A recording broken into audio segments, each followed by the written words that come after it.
She was bold, brash, and just as dangerous as the company she kept.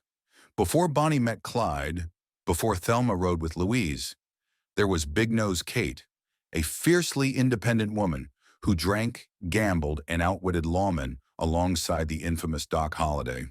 More than just a sidekick, Kate was an outlaw in her own right, navigating the violent chaos of the Old West with grit, guts, and a loaded pistol. So if you're ready to discover the wild, untamed story of the woman who stood toe-to-toe with legends, saddle up. This isn't your typical frontier tale, like what you hear. Hit that subscribe button so you don't miss a single story from the real Wild West. Raw, untamed, and wilder than fiction. Mary Catherine Harney Cummings, better known as Big Nose Kate, was born in Hungary and later became a notable figure in the American West. She is remembered as a saloon worker, gambler, and one of the few women closely associated with Doc Holliday, the well-known dentist-turned-gambler of the Old West. Despite receiving a good education, Kate chose to work in professions that offered her financial freedom and personal independence, something few women had at the time. History recognizes her as Doc Holliday's longtime partner, and the only woman with whom he is known to have had a lasting relationship. Big Nose Kate's childhood life. Mary Catherine Harney, whose family name was also recorded as Harney, or Horney, was born on November 7, 1849, in Érzékújvár, then part of the Kingdom of Hungary. Today, that town is known as Nové Zámky in Slovakia. She was the second daughter of Mihály Harney, a physician and teacher, and his wife, Katalin Boldisar. In 1860, Dr. Harney immigrated to the United States with his second wife, Katarina, and their children. They traveled aboard the German ship Bremen, arriving in New York City in September of that year. By 1862, the family had settled in Davenport, Iowa, a community with a large population of German-speaking immigrants. Tragically, both Dr. Harney and his wife passed away in 1865, just weeks apart. Following their deaths, Mary Catherine and her younger siblings were taken in by her brother-in-law, Gustav Susemil. In 1870, care of the children transitioned to an attorney named Otto Smith. That same year, census records show Mary Catherine's younger sister, Wilhelmina, also called Wilma, age 15, working as a domestic servant for an Austrian immigrant named David Palter and his Hungarian-born wife, Bettina, also living in Davenport, St. Louis, and Dodge City. In 1866, at the age of 16, Mary Catherine Harney left her foster home and boarded a riverboat headed for St. Louis, Missouri, reportedly as a stowaway. Later in life, she claimed that during her time in St. Louis, she married a dentist named Silas Melvin and had a child with him. According to her account, both her husband and son passed away from yellow fever. However, historical records from the U.S. Census indicate that a man named Silas Melvin did live in St. Louis during the mid-1860s. He was listed as being married to Mary Bust, the daughter of a steamship captain. Additionally, census data notes another person with the Melvin surname working at a local mental health facility in St. Louis during that period. Some historians, such as John Collins, suggest that Kate may have confused names and professions when recounting this part of her life many years later, especially given the time that had passed and the lack of documentation. It is also believed that she briefly entered the Ursuline convent in St. Louis, although she did not stay there long. By 1869, records show she was employed by a well-known saint, Louis Madame Blanche Tribole. In 1874, Kate was fined in Dodge City, Kansas, for working as a sporting woman, a term commonly used at the time to describe women employed in brothels. The establishment was managed by Nellie Bessie Ketchum Earp, the wife of James Earp, joins Doc Holliday. In 1876, Mary Catherine Harney relocated to Fort Griffin, Texas, a growing frontier town at the time. It was there in 1877 that she met John Henry Doc Holliday. Their paths crossed at John Shancy's saloon, where Holliday was working as a faro dealer. According to Karen Holliday Tanner, Holliday's cousin and biographer, he viewed Kate as someone who matched him intellectually. In turn, she was drawn to his courteous behavior and well-educated demeanor. By this period, she had become widely known by the nickname Big Nose Kate, a moniker reportedly referring more to her bold personality than to physical appearance. Kate was known for her independent spirit, strong will, and a temperament that some said was as fiery as Holliday's own. Move to Dodge City.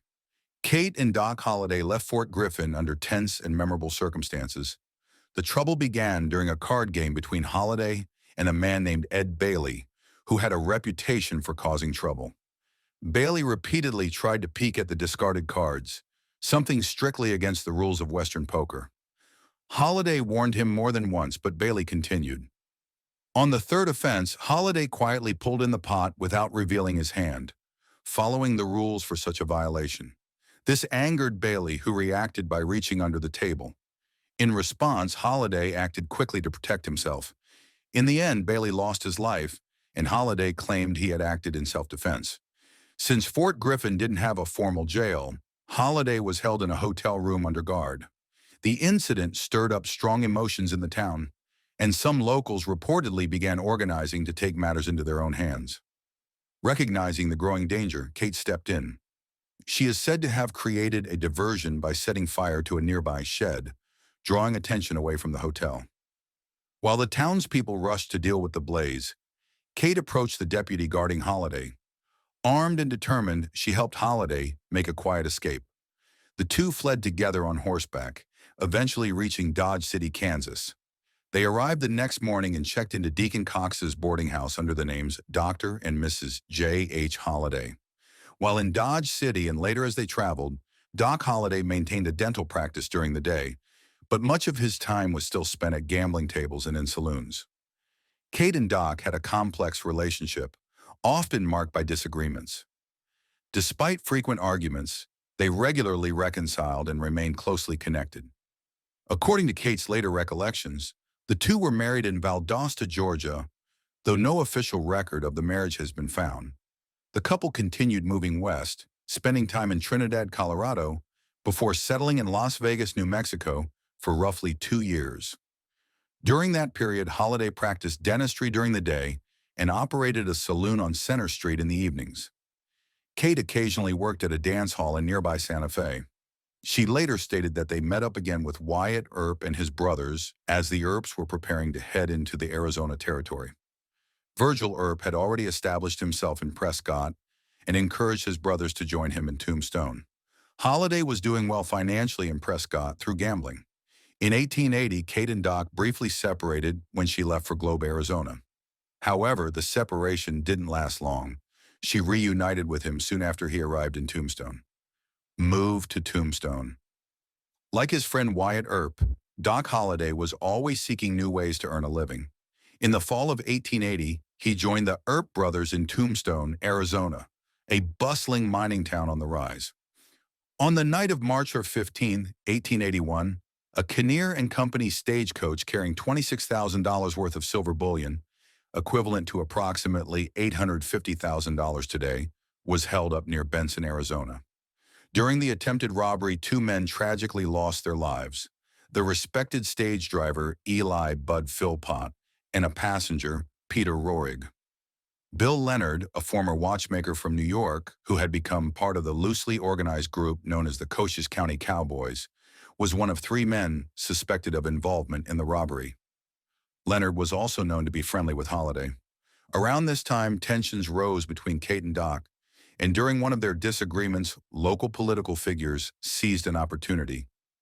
County Sheriff Johnny Bain and Milt Joyce, a prominent saloon owner and county supervisor, both associated with the political group known as the Tombstone 10% Ring, encouraged Kate to act against Holliday. After providing her with alcohol, they reportedly persuaded her to sign a statement accusing Holliday of participating in the robbery and murders. Judge Wells Spicer issued an arrest warrant based on her affidavit. The Earp brothers quickly located witnesses who could confirm Holliday's whereabouts at the time of the incident, proving he could not have been involved. Kate later recanted her accusation, saying she had been pressured into signing a document she didn't fully understand. With the truth coming to light and no evidence tying Holliday to the crime, Judge Spicer dismissed the case. The district attorney dropped the charges, calling them unfounded. After his release, Holliday gave Kate some money and arranged for her to travel by stagecoach.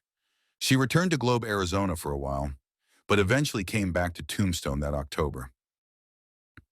Gunfight at the OK Corral. In a letter written in 1939 to her niece Lillian Rafferty, Mary Catherine Horney, known as Big Nose Kate, recalled being in the Tombstone area with Doc Holliday in the days leading up to the famous gunfight at the OK Corral. She claimed they had attended the San Augustine Feast and Fair in Levin Park in Tucson, Arizona, during October 1881.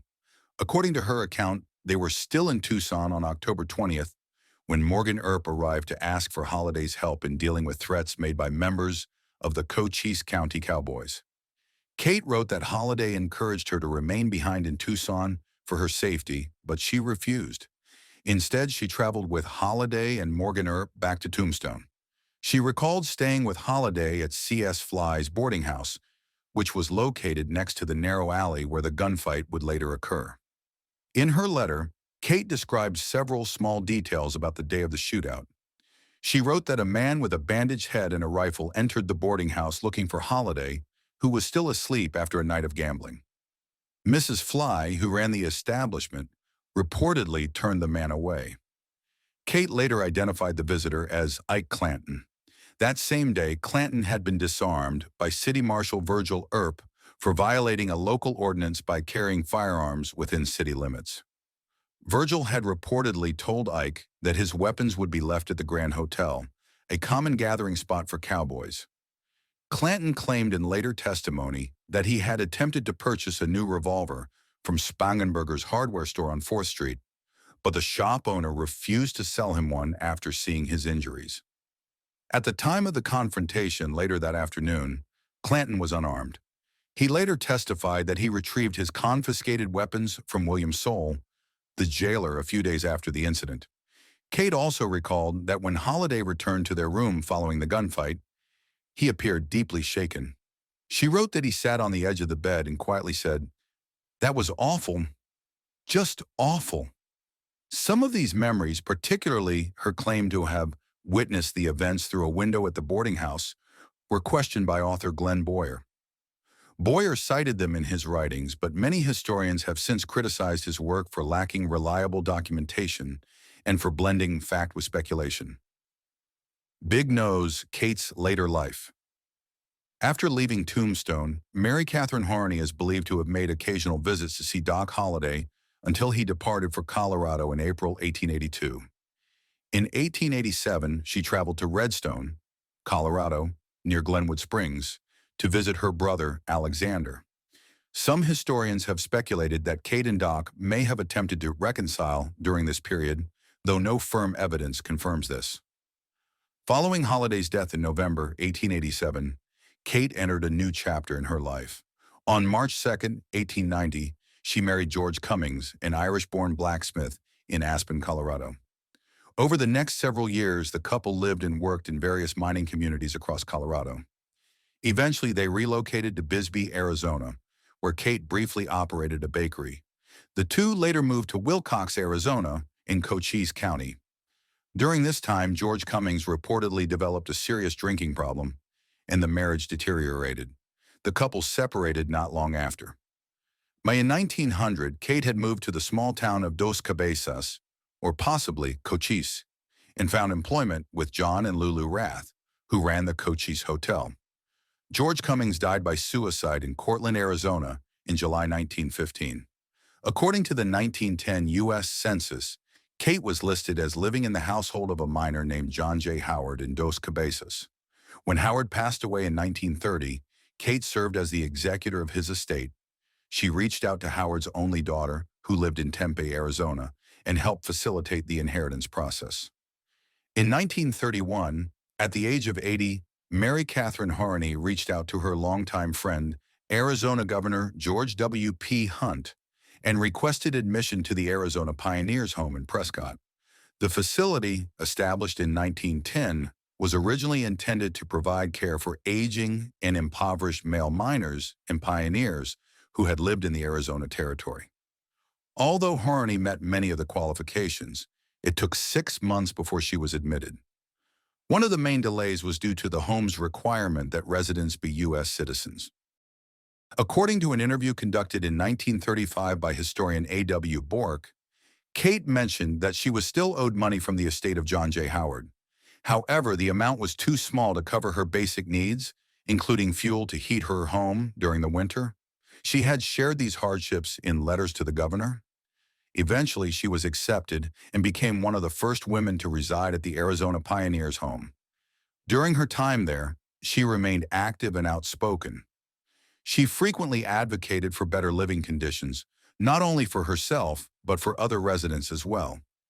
She wrote numerous letters to members of the Arizona State Legislature and continued to contact the governor directly when she felt her concerns were not being addressed. In her later years, several journalists and researchers attempted to interview her about her life, especially her time with Doc Holliday and her experiences in Tombstone. Despite the interest, she granted interviews only to a select few, most notably Anton Mazanovich and Prescott historian A.W. Bork. Death and discrepancies in records. Mary Catherine Horney passed away on November 2, 1940, just 5 days shy of her 91st birthday. The cause of death was listed as acute myocardial insufficiency, a condition that had manifested only a day before she died. Her official death certificate also notes that she had long been suffering from coronary artery disease and advanced arteriosclerosis, both common and serious conditions among the elderly at that time. Despite the detailed medical information, the certificate contains several inaccuracies regarding her personal background. Although Kate was born in Irsekovar in the Kingdom of Hungary, modern-day Nové Zámky, Slovakia, the document incorrectly states her place of birth as Davenport, Iowa. Even more notable are the inconsistencies in the listing of her parents. The certificate names her father as Marshall H. Michael and her mother as Catherine Baldwin, neither of which corresponds with historical records. Her actual parents were Mihaly Horony, a Hungarian physician and educator, and Catalin Boldisar. The errors likely resulted from a lack of verified information at the time of her death. The informant listed on the certificate was the superintendent of the Arizona Pioneers' home, where Kate had been living. As someone without a close personal relationship to her, he may have filled in the details based on assumption, hearsay, or incomplete records.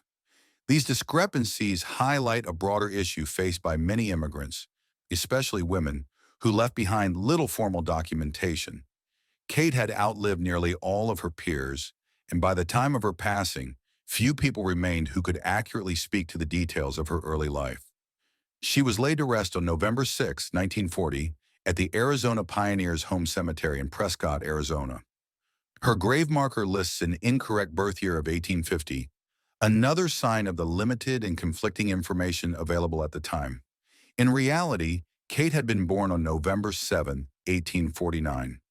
Despite the inaccuracies on official records, historians today have been able to reconstruct her life story with considerable clarity, thanks to letters, census data, interviews, and archival research.